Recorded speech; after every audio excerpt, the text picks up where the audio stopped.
महीना रमजान का महीना था, वो महीना रमजान का महीना था। मतलब जब यजीदियों के खिलाफ मेरे हुसैन मोर्चा बुलंद करने आए थे, और उस साल जो रमजान था वो रमजान मेरे हुसैन का मक्कतुल मुकर्रमा में गुजर रहा। लिहाजा इसलिए कि करबला का रिश्ता मैदान रमजान से भी जुड़ा हुआ, और इसलिए भी नहीं, आप यकीन जाने कि रमजान से बड़ा गहरा रिश्ता है। रमजान ही में वो तारीख है जिसमें हजरत अली की शहादत हुई। रमजान ही में वो तारीख है जिसमें हजरत खातून जन्नत फातिमा ज़हरा का विसाल हुआ। रमजान ही में वो तारीख है जिसमें हजरत इमाम हसन मुज्तबा की पैदाइश हुई। रमजान ही में वो तारीख है जिसमें हजरत इमाम हुसैन की मैदान इमाम हुसैन की मदीना से यहाँ मक्कतुल मुकर्रमा में जब हाजिरी हुई तो पूरा रमजान इमाम हुसैन ने शहादत से पहले वाला पूरा रमजान मेरे हुसैन ने मक्कतुल मुकर्रमा में गुजारा है।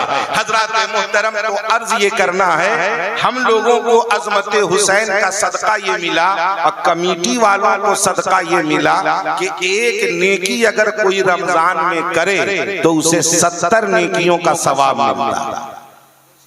25 साल में ये तीसरा जलसा, मतलब 22 साल तक जलसा किए आप तो 22 साल सवाब मिला। अगर इसको जोड़ेंगे आप तो एक नेकी पे जब 70 सवाब का मामला है तो आप जोड़ लें, ये 3 जलसे जब रमजान में हुए तो नेकियों का आलम क्या रहा। मगर ये सब कैलकुलेट होगा कब, जब अपनी नीयत ठीक रहेगी। याद रखिए, जब तक मामलात बेहतर नहीं होंगे, अंदर के मामलात जब तक बेहतर नहीं होंगे तब तक फायदा कुछ हासिल होने को, हाँ इनाम मिलेगा, हाँ फायदा मिलेगा। ऐसे ही जैसे एक शराबी अगर मस्जिद में जाकर टोपी पहनकर कुर्ता पहनकर नशे में धुत है और मस्जिद में वो बैठ के अगर झूल रहा है तो लोग यही सोचेंगे कि लगता है कि तौबा कर लिया होगा और एकदम तस्बीह में लगा हुआ। लोग यही तसव्वुर करेंगे, मस्जिद में बैठा है, लोग कैसे सोचेंगे कि पीकर आया होगा। और कोई नमाजी अगर शराब की भट्टी में सामने बोतल रख के बैठा हो और वो अलग बात है कि अभी अभी वो नमाज पढ़ ही के गया हो, तो लोग क्या सोचेंगे कि लगता है कि अब पीना शुरू कर दिया,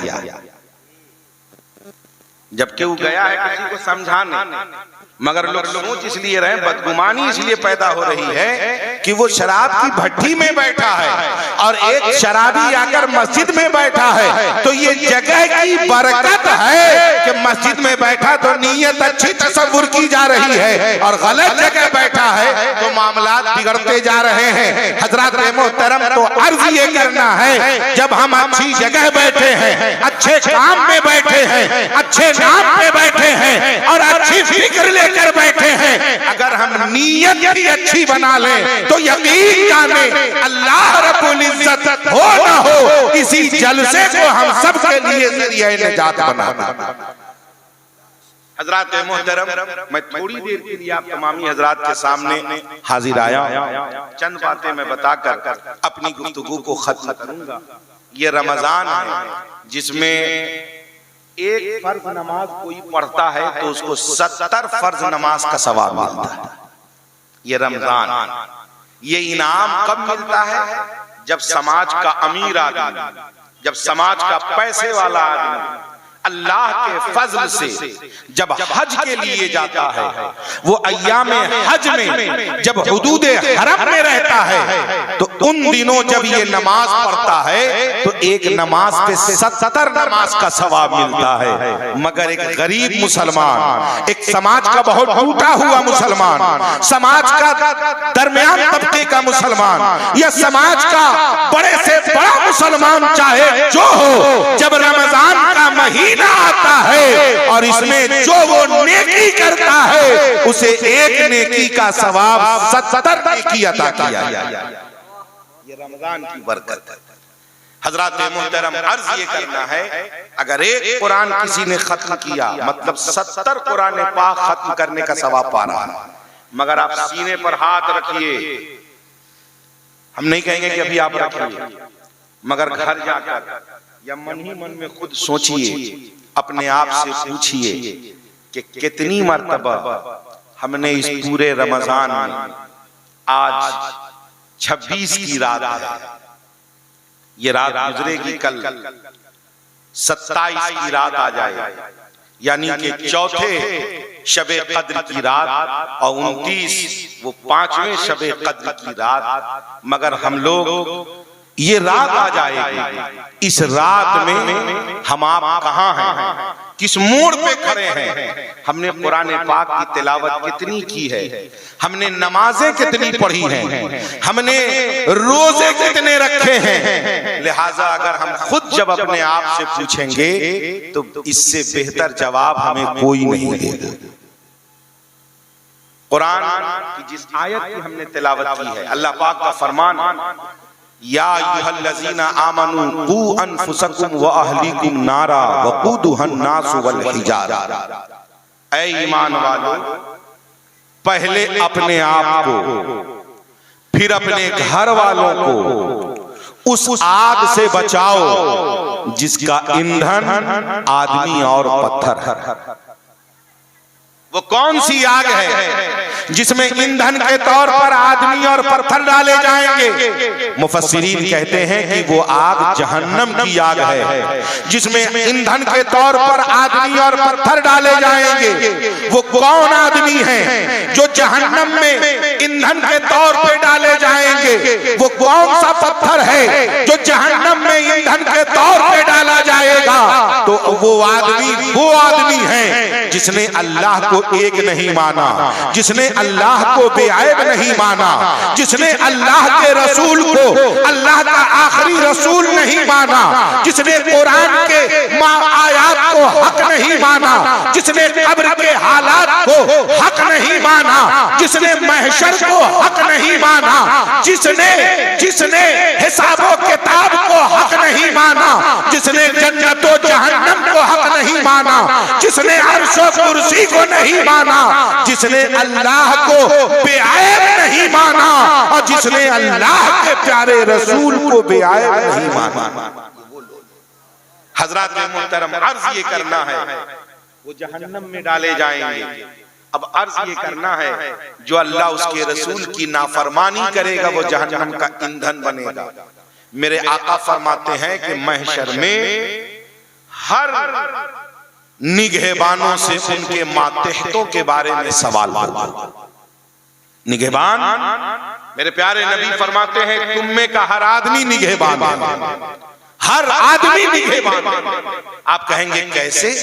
तो आप बताइए, हम लोग इतने लोग बैठे हैं, इसमें कौन है जो 2-3 लोगों का जिम्मेदार न हो? कौन है? अगर हम घर के जिम्मेदार हैं, न पूरे घर के, तो कम से कम हम अपने बाल बच्चों के निगहबान तो हैं, हम अपने भाई बहन के तो निगहबान हैं, हम अपने घर के तो निगहबान हैं। अगर हमारे बच्चे गुनाह करेंगे तो सिर्फ बच्चों से सवाल नहीं, सवाल हमसे भी पूछा जाएगा। अगर हमारे बच्चे गुनाह करेंगे तो सवाल हमसे भी पूछे जाएंगे। अगर हमारे बच्चे बुरा करेंगे तो सवाल हमसे भी पूछा जाएगा। लिहाजा हम अपने बच्चों को ऐसी सोच अता करें, हम अपने बच्चों को ऐसी फिक्र अता करें, हम अपने बच्चों को ऐसी तालीम अता करें कि जिनका जीना नबी के तरीके पर हो, जिनका सोना नबी के तरीके पर हो, जिनका खाना, जिनका चलना, जिनका पहनना, जिनका ओढ़ना, जिनका शादी ब्याह, जिनकी पूरी जिंदगी नबी के मुकद्दस तरीके पर गुजरती। मगर आप बताइए, इस तरक्की याफ्ता दौर में गार्जियन कितना कमजोर होता जा रहा है, गार्जियन कितना कमजोर होता जा रहा है। आज हम दीनदार कहलाते हैं, मगर बर्थडे का केक हम खरीद के लाते हैं, हम हिंदू सज्जनों से पूछना चाहते हैं कि आपके भी ग्रंथों में नहीं लिखा है कि बर्थडे का केक काटा जाए। हम मुसलमानों से पूछना चाहते हैं, आपके भी कहीं नहीं लिखा है कि ये केक काटा जाए। इस केक के नाम पर जो बदतमीजियां होती हैं, इस केक के नाम पर जो बेहयाइयां होती हैं, इस केक के नाम पर जो बदतमीजियां होती हैं, हम गार्जियन हैं, हम तमाशा देखते हैं, हम जिम्मेदार हैं, हम तमाशा देखते हैं, हम खुद अपने आप को जहन्नम का ईंधन बना रहे हैं। कोई हमें क्या जलाएगा, कोई हमें क्या कर पाएगा, कोई हमें क्या लूटेगा, कोई हमें क्या मारेगा। अरे हम मरने के लिए तो खुद आला तैयार कर रहे हैं। हम खुद बारूद पे बैठे हैं और कहते हैं दुआ कीजिए कि बारूद फटे नहीं। हजरात मोहतरम, अर्ज ये करना है, अपने समाज को बदलिए और अपने समाज को बदलने का ठेका मत लीजिए। अपने समाज को बदलने का ठेका मत लीजिए, क्योंकि ठेकेदार सब बिके हुए हैं। ठेकेदार सब बिके हुए हैं। वो ठेकेदार अगर कोई दीन का ठेकेदार हो तो वो भी बिका हुआ है। अगर वो कोई सियासत का ठेकेदार हो वो भी बिका हुआ है। अगर दीन का कोई ठेकेदार हो वो भी बिका हुआ है। अगर समाज का कोई ठेकेदार हो वो भी बिका हुआ है। क्यों है कोई हजरत उमर फारूक जैसा? कोई है? कोई है? हजरत उमर फारूक एक रात निकले, एक घर में पहुंचे तो देखा कि एक औरत खाना पका रही है। उसके 2 बच्चे हैं, सो गए, वो पका ही रही है। एक दिन सुना कि बच्चे कह रहे हैं कि अम्मी तेरा क्या पक रहा है जो हम लोगों को नींद आ जाती है मगर तेरा खाना तैयार नहीं होता। हजरत उमर पहुंचे उनके घर, जाकर पूछा उस औरत से, ए खातून क्या पका रही है? जो तेरे बच्चे पूछ रहे हैं कि क्या पका रही हो कि हम लोगों को नींद आ जाती है, क्या पका रही है? तो वो औरत कहती है देख लो क्या है। तो देखा वो जो देगची चढ़ी थी उसमें पत्थर रखा हुआ। हजरत उमर ने पूछा ये पत्थर? तो वो माँ थी ना, वो कहती है क्या करूं, कोई इंतजाम है नहीं, छोटे छोटे बच्चे हैं, ऐसे तो ये मानेंगे नहीं। मैं पत्थर रखती हूँ, आंच लगा रही हूँ, उसको सब्र दिलाती हूँ कि बेटा पकेगा तो खिलाऊंगी। एक दिन गुजर गया है, दूसरा दिन है। जब ये सोते हैं तो मैं कुछ कोशिश करती हूँ किसी के घर से, मगर अल्लाह को जब मंजूर नहीं है कि हमें रिस्क हम तक पहुंचे तो हम क्या कर सकते हैं। तो वो औरत से हजरत उमर कहते हैं कि तुम कभी उमर के पास नहीं गई? तो वो औरत कहती है अल्लाह ने उन्हें खलीफा बनाया है तो ये उनकी भी तो जिम्मेदारी है कि वो पता करें कि मेरी रियाया में कौन किस हाल में है। ये उनकी भी तो जिम्मेदारी है कि वो पता करें कि कौन किस हाल में है। हजरत उमर कहते हैं अच्छा घबराओ मत, मैं जाता हूं कुछ लेकर आ रहा। अभी तक हजरत उमर ने अपना तारुफ नहीं कराया। आग लगे ऐसे ठेकेदारों को जो एक कंबल देकर न जाने कितनी फोटो बेच लेते, जो 5 किलो अफ्तार देकर पूरी उम्मत मुसल्लमा को गरीब बताते हैं, बर्बाद हो जाए ऐसे देने वाले, निस्तो नाबूद हो जाए ऐसे देने वाले। हजरत मोहतरम जहन को हाजिर करें। हजरत उमर गए, आटा लेकर आए, सब्जी लेकर आए। उस औरत से कहा कि तुम आटा गूंदो, मैं तेरे लिए सब्जी काटता हूं, जल्दी जल्दी खाना पकाओ ताकि बच्चे के उठने से पहले खाना तैयार हो जाए। खाना तैयार है, रोटी पककर तैयार है, बच्चे को जगाया गया, खिलाया गया। जब बच्चे को खुशी मिली, औरत से कहा गया तुम भी खाओ, वो भी खा ली। अब हजरत उमर कहते हैं ए खातून, अगर उमर तुमसे माफी मांगे तो क्या तुम उसे माफ कर दोगी? तो वो कहती मैं कैसे माफ करूंगी, आप हमारी जरूरतों को पूरी कर रहे हैं, अब मैं उनको कैसे माफ करूं?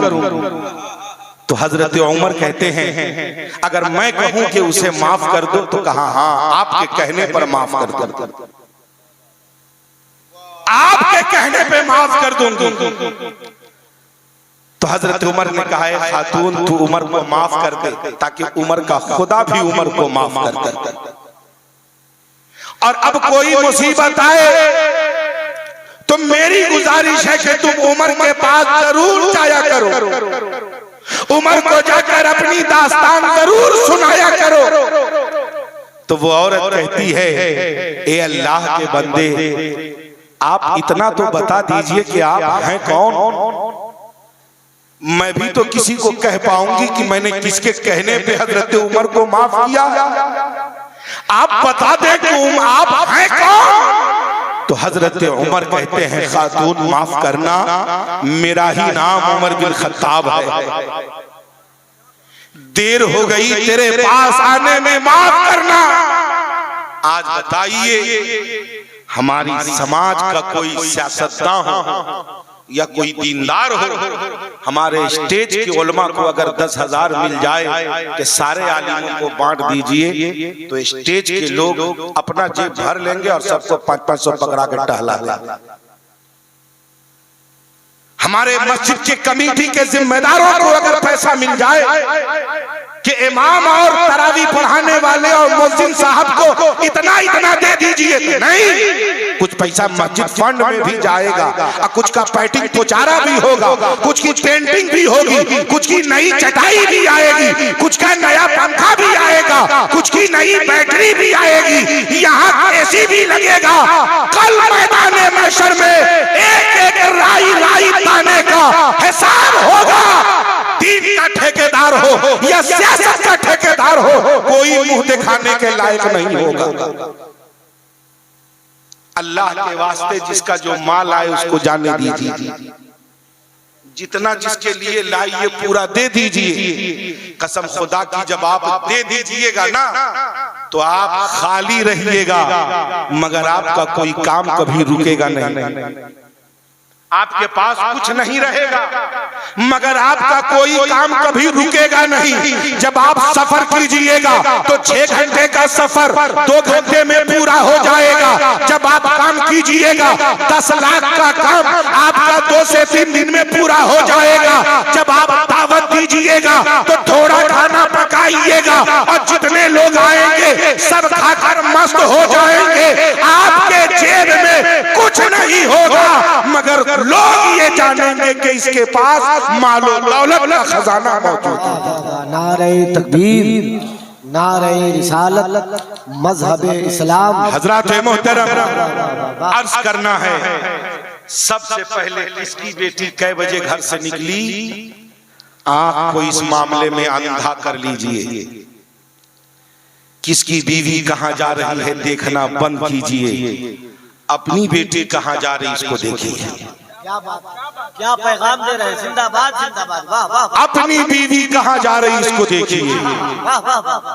अपनी बेटियों को खुद लेकर जाइए। आपको होटल में खाना खिलाना है मेरे दोस्त, अपनी बेटियों को खुद लेकर जाइए होटल, बड़े से बड़े होटल में अगर आपका पैसा है खुद ले जाकर खिलाइए। अपनी बीवी को खुद लेकर जाइए। पता है आपकी बच्चियां एहसास कमतरी की शिकार न होंगी। कोई उसे ये बेचकर कह के नहीं खरीद पाएगा कि हम तुझे 5 स्टार होटल ले जाएंगे। अगर कोई ये कहे कि 5 स्टार होटल ले जाएंगे तो वो फौरन कहेगी छोड़ो, मेरे पापा तो हमें 7 स्टार लेकर जाते हैं। खुद बनिए। मगर हाय रे नाकारा बाप, तू ये सोचता है कि मेरा बच्चा मेरी आंख को देखकर हम डांट दें तो घर में घुस जाए, हम डांट दें तो हमारे सामने हंसे नहीं, हम नजर उठा दें तो हमारे सामने वो बोले नहीं। अपने बच्चे को इतना फ्रीडम दीजिए, इतना फ्रीडम दीजिए कि हंसे भी बच्चा आपके सामने, रोए भी बच्चा आपके सामने। अगर कोई गलत कीजिए। तो अगर कोई गलत काम करे तो गुस्से का इजहार करके गलत काम से उसे रोक दीजिए, और कोई अच्छा काम करे तो उसको इतना इनाम दीजिए कि वो मस्त हो जाए। वाह वाह वाह वाह वाह वाह वाह। मगर याद रखिए, हम उस समाज में जी रहे हैं। बाप पूछता है, बहू दुरूद शरीफ याद है? तो नहीं। अच्छा, पूछते हैं इमाम साहब से कि क्या हो रहा है? कनपट्टा सुन होगा, कनपट्टा। पूछते हैं इमाम साहब से कि क्या कर रहे हैं? 6 महीना हो गया मेरे बेटा को अभी तक दुरूद याद नहीं है। मैं पूरी गारंटी के साथ कहता हूं कि जिसके बेटे को दुरूद याद नहीं हुआ, 99% कंफर्म है ये कि उसके बाप को भी दुरूद याद नहीं होगा। सही बात है, सही बात है। वाह वाह। अच्छा, उसके बाप को भी दुरूद याद नहीं होगा। इसलिए अब सिर्फ बेटे को पढ़ाने से काम नहीं चलेगा, बाप को भी पढ़ना होगा। बाप को भी पढ़ना होगा। और क्यों पढ़ना होगा? रब का फरमान है कि पहले अपने आप को, फिर अपने बाल बच्चों को जहन्नम की आग से बचाओ। लिहाजा हम अपने घर को तो जोड़ लें, हम अपने घर को जोड़ लें। आप कहिएगा कि पूरे भारत में हम चला नहीं पा रहे। चुप रहिए साहब, जब आप अपने घर में नहीं चला रहे तो बाहर खाक चलाइए। जब आप अपने घर को अच्छा नहीं बना पाए तो भारत को खाक अच्छा बनाइए। जब आप अपने बच्चे को नहीं पढ़ा पाए तो दूसरे को पढ़ाने की बात क्या करते हैं? जब आप अपने समाज को नहीं पढ़ा पाए तो दूसरे को पढ़ाने का दावा, ये झूठा दावा क्यों करते हैं? अगर अल्लाह उसके रसूल के फरमान पर मुसलमान अमल पैरा हो जाए तो हर आदमी जब अपने आप को सुधारने पे लग जाएगा तो समाज का हर घर सुधर जाएगा। बोलिए, सुधरेगा कि नहीं सुधरेगा? मगर याद रखिएगा, हम कोशिश नहीं करते। लिहाजा महशर में आपको ये बताया गया है कि सबसे पहले नमाज के बारे में पूछो। आपको ये रॉन्ग खबर दी गई, इसकी पूछ बाद में हो, ये पूछ बाद में हो। आपको ये समझाया गया कि सबसे पहले नमाज के बारे में पूछा जाएगा। नहीं, पहले ये पूछा जाएगा। जब तक ये जवाब नहीं कोई देगा, महशर में किसी के पैर हिलेंगे नहीं। पहले पूछा जाएगा कि अल्लाह ने जो तुझे जवानी अता किया, उस जवानी को गुजारा कैसे? जवानी को कैसे गुजारे? बोलिए, जवाब देने में मुंह का हाल क्या होगा? जब आईने को सामने रखकर पूछिएगा ना कि हमसे पूछा जाएगा कि जवानी को तूने कैसे गुजारा, तो शायद अपना थोबड़ा अपने ही देखने के काबिल नहीं रहे। हम आपसे नहीं पूछेंगे, आप खुद अपने आप से पूछ लीजिए। फिर पूछा जाएगा कमाए कहां से, इसका भी जवाब दीजिए। कमाए कहां से? फिर पूछा जाएगा उस कमाई को खर्च कहां किया? इल्म हासिल किए, उस इल्म पर आपने अमल कितना किया? और जब जवानी के हवाले से सवाल होगा तो उस सवाल में इंसान इस तरह से उलझ जाएगा, इस तरह से उलझ जाएगा कि बड़ी आबादी इसमें उलझती हुई नजर आएगी। अर्ज ये करना है कि हम वहां के सवाल को, वहां के एग्जाम को बेहतर से बेहतर बनाने के लिए हमें यहाँ बेहतर से बेहतर तैयारी कर तैयारी आसान है कि सच्चे दिल से तौबा कर लीजिए, बस मामला आगे बढ़ा लीजिए। सिद्ध दिल से तौबा कर लीजिए और मामलात को आगे बढ़ा लीजिए। गुजारिश आखिरी 5 मिनट में मैं अपनी गुफ्तगू को अब खत्म कर रहा हूं। गुजारिश, अपने बच्चे को ये जो जूनियर का जो लेवल है, ये क्लास 3 तक से मुराद ये है 10 बरस के अंदर ये 10 साल के अंदर अंदर में अपने बच्चे को कुरान पढ़ना, नमाज पढ़ना, नमाज के मसाइल, रोजे के मसाइल, वजू के मसाइल, गुस्ल के मसाइल, कम से कम उन्हें गुस्ल और वजू के मसाइल, कपड़े को पाक करना, बदन को पाक करना और कुरान पाक को दुरुस्त पढ़ना, ये तो अपने बच्चों को जरूर सिखा दीजिए। कैसे सीखिएगा? अब हम आपको मशवरा नहीं देंगे, क्योंकि आप तो खुद अमेरिका के प्रधानमंत्री को मशवरा देते, आपको हम लोग क्या मशवरा दें? ये तो जलसे में है कि आप लोग चुप रहते हैं, वरना जलसा के बाद आपको समझा कौन सकता है? महफिल के बाद आपको समझा कौन सकता है? 5G तो दिमाग आपका चलता है, 7G के आने से पहले 10G का सिस्टम आपका चलता है, मगर घर में दीनी माहौल कायम करना हो नहीं। मौलाना दीनी माहौल में रहे, मौलाना का घर दीनी माहौल में रहे। आप दुआ कीजिए कि हर मौलाना दीनी माहौल में रहे, हर मौलाने का घर दीनी माहौल में रहे, यही दुआ कीजिए। कभी अपने लिए भी तो दुआ कर लीजिएगा, आप भी दीनदार बनिए। कभी जितना भी तो दुआ कीजिए कि हम भी दीनदार बने। लिहाजा अपने बच्चों पे गुस्सा कीजिए कब? जब आपका बच्चा किसी का कुछ चुरा के लाए तब, आपका बच्चा जब किसी से लड़ के आए तब, आपका बच्चा जब किसी को गाली दे आपके सामने तब, आपका बच्चा आपके सामने अगर किसी को गाली देता है तो आप खुश होते हैं कि हाँ और दो, उसके साथ साथ आप भी देते। बेटा बोलता है फेफड़ा में सुराख कर देंगे, आप बोलते हैं हड्डी में सुराख कर देंगे।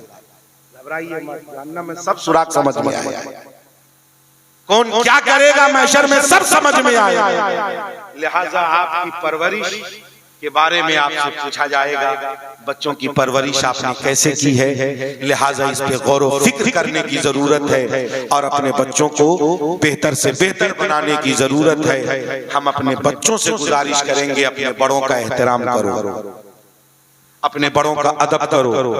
अगर बड़े कहीं पे बैठे हो तो उनकी महफिल में तुम बैठकर हंसी खेल ठट्ठा मत करो, अपने बड़ों के सामने बदतमीजी मत करो, अपने बड़ों के सामने अदब से पेश आओ। जब अपने बड़ों के सामने हमारे बच्चे अदब से पेश आएंगे तो बड़ों के दिल से छोटे बच्चों के लिए दुआएं निकलेंगी। जब उनके दिल से दुआएं निकलेंगी तो लिहाजा बच्चे का भी भला होगा और दुआ देने वाले बड़ों का भी भला होगा। मगर हम उस समाज में जी रहे हैं कि न कोई किसी को समझाने वाला है, न कोई किसी को बतलाने वाला है, और ये कह के हम गुजर जा रहे हैं कि हम क्या कर सकते हैं। नहीं, अगर समाज का हर आदमी अपने बच्चे को सुधारने पे लग जाए तो ये तो किसी गार्जियन में एहसास होगा कि वो अपने बेटे को सुधार रहा है, हम भी अपने बेटे को सुधार लें। वो अपनी बेटी को खुद एग्जाम दिलाने लेकर जा रहा है, हम भी अपनी बेटी को खुद एग्जाम दिलाने जाए। वो अपनी बेटी को पर्दे में लेकर जा रहा है, हम भी अपनी बेटी को पर्दे में लेकर जाए। वो अपनी औरतों के साथ इज्जत से पेश आ रहा है, हम भी अपनी औरतों के साथ इज्जत से पेश आए। उसके घर में पर्दे का माहौल है, हमारे भी घर में पर्दे का माहौल हो। अगर समाज में किसी ने बेपर्दगी को आम किया है तो कल मैदान महशर में उनसे भी पूछा जाएगा कि पूरे समाज के माहौल को बिगाड़ा क्या कहने। हजरात मोहतरम, हम उस समाज में जी रहे हैं, अगर कोई 4 लौंडा शादी में नचाया तो दूसरा पैसा वाला 12 लौंडा लाता है, बोलता है रिकॉर्ड तोड़ दिए, रिकॉर्ड तोड़ दिए। हड्डी जो यहाँ कीन के रखे हुए हैं ना कि 206 की 207, सब हड्डी का थुथना झाड़ दिया जाएगा, सारी हरियरी गायब हो जाएगी, सारी की सारी हरियरी गायब हो जाएगी। ये जो पैसे का बुखार चढ़ा हुआ है ना, ये सोर्स पैरवी का जो बुखार है, ये जो हवस है कि बड़े बड़े लेवल के लोग हमारे कांटेक्ट में हैं, ये कोई काम नहीं आएंगे। यहाँ कुत्ते की हैसियत नहीं रखते हैं, वहां भी ये कुत्ते की हैसियत नहीं रखते। रिकॉर्ड अगर तोड़ना है तो मेरे नबी के तरीके पर आओ। नबी ने ऐसा रिकॉर्ड बनाया कि जो कोई तोड़ नहीं पाया। और नबी के तरीके पे जो अमल करता है ना, लोग ये कहते हैं कि हमने नबी के तरीके को अपनाया। रिकॉर्ड तोड़ने की बात ही नहीं। कैसे? नबी ने अपनी सबसे चहेती बेटी हजरत इमाम हुसैन की अम्मी जान, ये वो है फातिमा, हजरत खदीजतुल कुबरा के बतने पाक से ऐलान नबूवत से 5 साल पहले पैदा हुआ। खातून जन्नत वो हैं कि अरब का जो दस्तूर था कि दाइयां दूध पिलाती थी, खातून जन्नत वो खुशनसीब बेटी है नबी पाक की कि जिसे पूरा दूध हजरत खदीजतुल कुबरा ने खुद पिलाया, अपनी निगरानी में परवरिश की। और बचपन से ही नमाज पढ़ना, बचपन से ही पर्दे में रहना, हजरत खदीजतुल कुबरा ने बहुत अच्छे अंदाज में तरबियत की। हजरत मोहतरम जब उनका निकाह का वक्त आया, जिनके बारे में हजरत आयशा सिद्दीका से पूछा गया कि नबी पाक हजरत खातून जन्नत ने पूछा कि आप बताएं कि आका सल्लल्लाहु अलैहि वसल्लम सबसे ज्यादा किसको चाहते थे? तो उम्मुल मोमिनीन हजरत आयशा सिद्दीका कहती कि सबसे ज्यादा नबी पाक हजरत खातून जन्नत को और मर्दों में हजरत अली को चाहते थे। और जब हजरत खातून जन्नत से कोई पूछता कि सबसे ज्यादा नबी पाक किसको चाहते थे, तो हजरत खातून जन्नत कहती औरतों में सबसे ज्यादा उम्मुल मोमिनीन हजरत आयशा सिद्दीका को, और मर्दों में उनके वालिद हजरत अबू बकर सिद्दीक को। जब उम्मुल मोमिनीन हजरत आयशा सिद्दीका से पूछा जाए तो वो कहती है हजरत खातून जन्नत और उनके शौहर। और जब उम्मुल मोमिनीन हजरत आयशा सिद्दीका से पूछा जाए तो कहे हजरत खातून जन्नत और उनके शौहर। और जब हजरत खातून जन्नत से पूछा जाए तो ये कहती हजरत आयशा सिद्दीका, उम्मुल मोमिनीन और उनके वालिद हजरत अबू बकर सिद्दीक। उनका दिल इतना साफ था, और आज वाले सारा लफड़ा लगा के रखे हुए। जिनको मानने का मामला है उसमें लोग दलील खोजकर अपने आप को बर्बादी के दहाने पर ला रहे हैं। हजरत मोहतरम अर्ज ये करना है, खातून जन्नत का निकाह है नबी ने मस्जिद में किया, कुछ नहीं खिलवाया। नबी पाक चाहते ना तो निकाह में सारे लोग जो शरीक थे उन लोगों के लिए जन्नत का खाना मंगवाते। कहाँ का मंगवाते? जो चाहते सो होता। मगर नबी पाक ने इतनी आसान शादी की, मस्जिद में निकाह किया, फिर हजरत अली से कहा अगले दिन वलीमा की दावत दीजिए, जितने को देना है दीजिए। हजरत अली दावत वलीमा दिए, उसमें लोगों को खाना खिलाया। फिर हजरत अली से कहा अपने घर का इंतजाम कीजिए, फिर इनको रुखसत किया जाएगा। हजरत अली ने इंतजाम किया, हजरत खातून जन्नत को रुखसत किया गया। नबी पाक ने अपनी बेटी से कहा फातिमा ये कमजोर पोसीदा मकान, मुख्तसर सा सामान, इसे देखकर घबराना नहीं बल्कि रब का शुक्र अदा करना। हजरत अली से तेरा निकाह हो ये अल्लाह को भी मंजूर है, और ये तेरे बाबा मुस्तफा जाने रहमत को भी पसंद। लिहाजा यहाँ खुशी मिले तो भी सब्र करना, यहाँ खुशी मिले तो शुक्र अदा करना, यहाँ परेशानी मिले तो सब्र करना, साबरा बन के रहना, शाकिरा बन के रहना। अली से कभी मुतालबा न करना, ऐसी चीजें न मांगना जो अली ला न सके। अली की जरूरतों का ख्याल रखना, उनका अदब व एहतराम करना।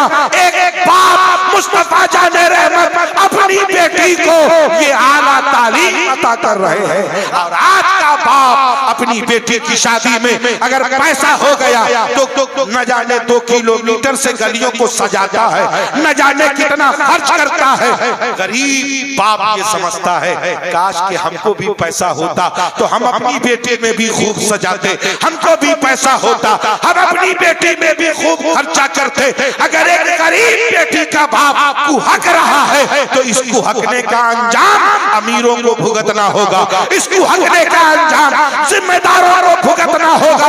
याद रखिए अगर अपनाना है तो किसी दुनियादार के तरीके को नहीं, मदीने के ताजदार के तरीके को अपनाना। नारे तकबीर और जोर से नारे रिसालत, अज़मत हुसैन कौन? हज़रत मोहतरम आप अपनी बेटी को 10 लाख रुपए शादी में खर्च न करके आप अपनी जिंदगी में उसका हक दे दीजिए। उसको हक देना आप पर जरूरी है, ब्याह में पैसा बहाना आप पर जरूरी नहीं है। अगर आपने हक नहीं दिया तो कल मैदान महशर में आपसे पूछा जाएगा कि तुमने अपनी औलाद को हक क्यों नहीं दिया। आपने शादी में 20 लाख खर्च नहीं किया, नहीं पूछा जाएगा। हक से क्या मुराद? अगर आपके पास 5 कट्ठा जमीन है तो उसमें उसका हक आप उसके शौहर को कहिए हम जहेज में कुछ नहीं दे रहे हैं, हम हक दे रहे हैं, अभी नहीं देंगे, पहले शादी कर लीजिए, अच्छे से जिंदगी गुजरने लगे, हम वादा करते हैं हम अपनी जिंदगी में इसका हक देंगे। अगर बाप के पास 10 कट्ठा जमीन है, बाप अगर हक बांटना चाह रहा है अपने सामने बांट दे, तो उस 10 कट्ठे में जब मुफ्तियाने किराम से फतवा लेकर और फराइज निकाल कर आप ये कर लें, इस्लाम ने कितने अच्छे से समझाया कि बेटी को बाप के घर से कैसे मिलेगा पता है? आधा मिलेगा। मसलन एक लाठी, उस एक लाठी को तोड़ दीजिए, उसका 2 टुकड़ा, 2 लाठी को रखिए तो एक पूरी लाठी बेटे को और एक पूरी लाठी के 2 टुकड़े को करके एक लाठी एक बेटी को, एक लाठी एक बेटी। मसलन 100 रुपया है अगर, तो रुपए पर तो तकसीम होना नहीं, मैं समझाने के लिए कह रहा हूँ। 100 रुपए है अगर, 200 रुपए है तो 100 रुपए बेटा का है, और 2 बेटी है तो उसका फिर एक टुकड़ा होगा, एक टुकड़ा एक बेटी को, एक बेटा, एक टुकड़ा एक बेटी को। अगर एक ही बेटी है तो 85 रुपया बनेगा, और फिर जो बनेगा ये इसी को। हजरत मोहतरम, अगर 10 कट्ठा जमीन है, 2 भाई एक बहन है, तो इसको कितनी जगह में तकसीम किया जाएगा? 2 भाई के लिए 2 हिस्सा, एक बहन के लिए 1 हिस्सा, मतलब 5 हिस्सा। 10 कट्ठे को 5 हिस्से में बांटा जाएगा, उस 5 हिस्से में 4 हिस्सा भाइयों को दिया जाएगा, 2 हिस्सा, और 1 हिस्सा बेटी को दिया जाएगा। अब आप बताइए, 1 हिस्सा बेटी को मिला, तो अब आप क्या कहिएगा कि इस्लाम में थोड़ा सा ठीक नहीं हुआ। क्यों? कि बेटी को आधा मिला, बेटा को पूरा मिला। बेटी को अभी कह लीजिए, वरना अक्सर लोग होता है कि अभी कुछ नहीं बोलेंगे, आप बाद में कहेंगे मौलाना साहब जो बोल के कहे ना ठीक बोल के नहीं कहे। और जब लोग हमको बाद में खबर पहुंचाता है तो हमारा कपार और लहरने लगता है, क्योंकि रट के तकरीर करने की हमारी आदत नहीं है। आपकी जैसी समाअत होती है वैसी हमारी तकरीर हो जाएगी, तैयारी करके हम पहले से आते ही नहीं है कि दूसरी दावत मिलेगी। ये सब बुलवाने वाली जात अल्लाह रब्बुल इज्जत की जात। हजरत मोहतरम जहन को हासिल करें। लोग क्या कहते हैं कि बेटी को कम मिला। सुनिए, बेटी को बाप के घर से 1 हिस्सा मिला। अब ये मियाँ बीवी दोनों एक है, तो जो बेटी का जो शौहर है उसको अपने बाप के यहाँ से 2 हिस्सा मिला, तो 1 हिस्सा ये और शौहर का 2 हिस्सा मिला के 3 हिस्सा हो गए। यहाँ बेटा को 2 हिस्सा मिला और उसकी बेटी, उसकी बीवी को उसके बाप के यहाँ से 1 हिस्सा मिला, मिलाकर 3 हिस्सा।